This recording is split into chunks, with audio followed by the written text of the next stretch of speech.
اکرمہ بن ابی جہل بھی ہیں، یہ جب فرار ہوئے فتح مکہ میں شکست کھا کے، تو انہوں نے کہا میرے لیے تو آرڈر ہے کہ میں خانہ کعبہ کے پردوں کے ساتھ بھی لٹکا ہوں گا تو مجھے قتل کر دیا جائے گا۔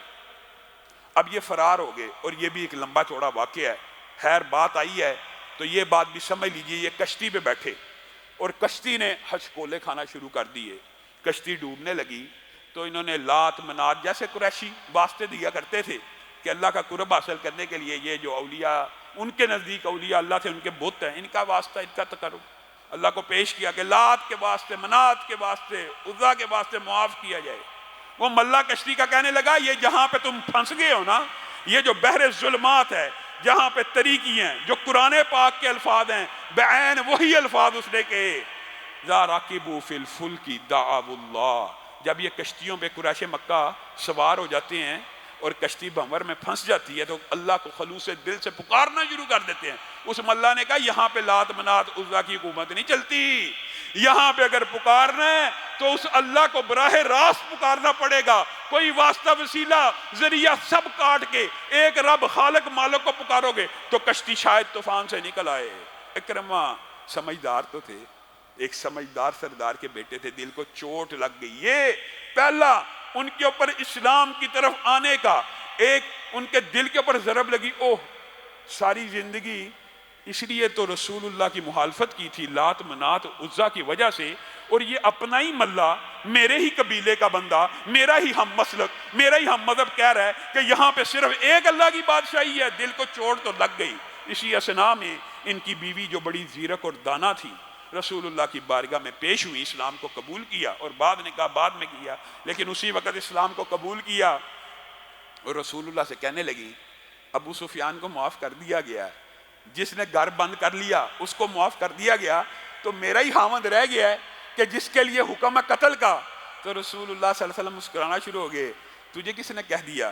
جا اکرمہ کو ڈھونڈ لا، میری بارگاہ میں پیش کر، بتائیے سب سے بڑے دشمن کا بیٹا ہے اور رسول اللہ صلی اللہ علیہ وسلم کے ساتھ ساری زندگی دشمنی نبھائی ہے، پیش کر اسلام۔ اچھا یہ بات بھی یاد رکھیے، یہ جو امان ہے نا، بعد اہمی صحابہ کے مخالفین نے یہ باتیں مشہور کی ہوئی ہیں، یہ جی رسول اللہ صلی اللہ علیہ وسلم شرط عائد کرتے تھے، حالانکہ امان جو ہوتا ہے وہ بغیر شرط کے ہوتا ہے۔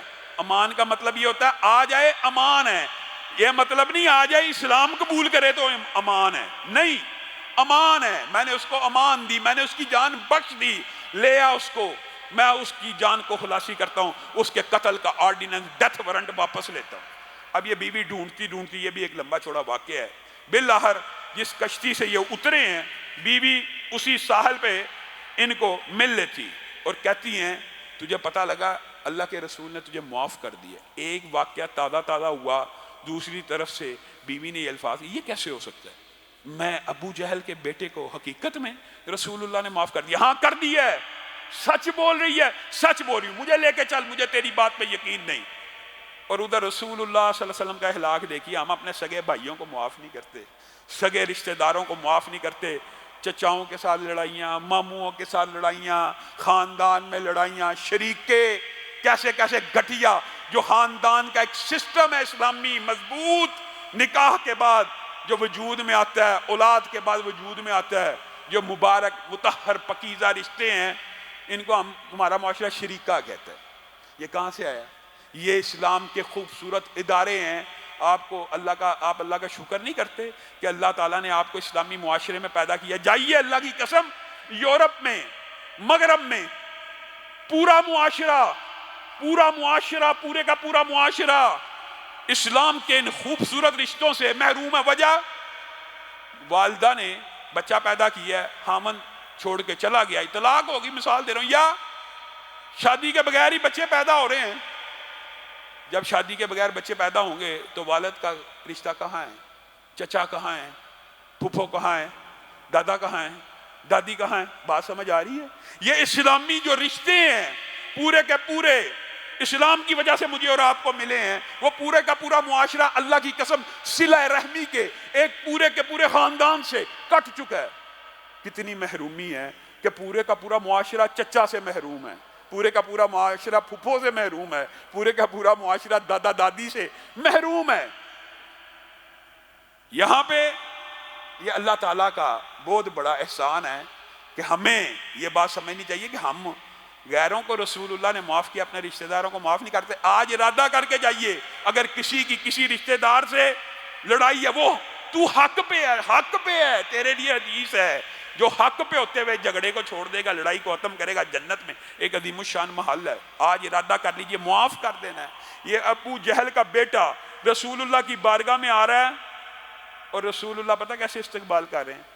سب سے بڑے دشمن کا بیٹا آج آ رہا ہے، اسلام کی شرط پہ بھی نہیں آ رہا، صرف آ رہا ہے۔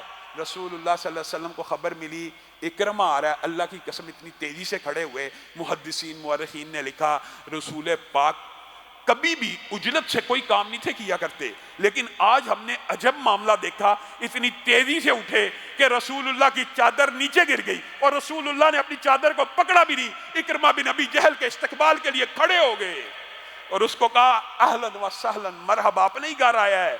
اے اللہ کے رسول، ابھی تو ایمان نہیں تھے لائے، کیا آپ نے مجھے امان دی ہے؟ جی دی ہے۔ دل کو عجیب قسم کی اکرمہ کو طمانینت پہنچی، آپ کس چیز کی دعوت دیتے ہیں؟ رسول اللہ نے کہا یہی تو دعوت ہے کہ مخلوق کی پوجا نہ کرے۔ میرے بھائیوں، اس میں کون سی ایسی بات ہے؟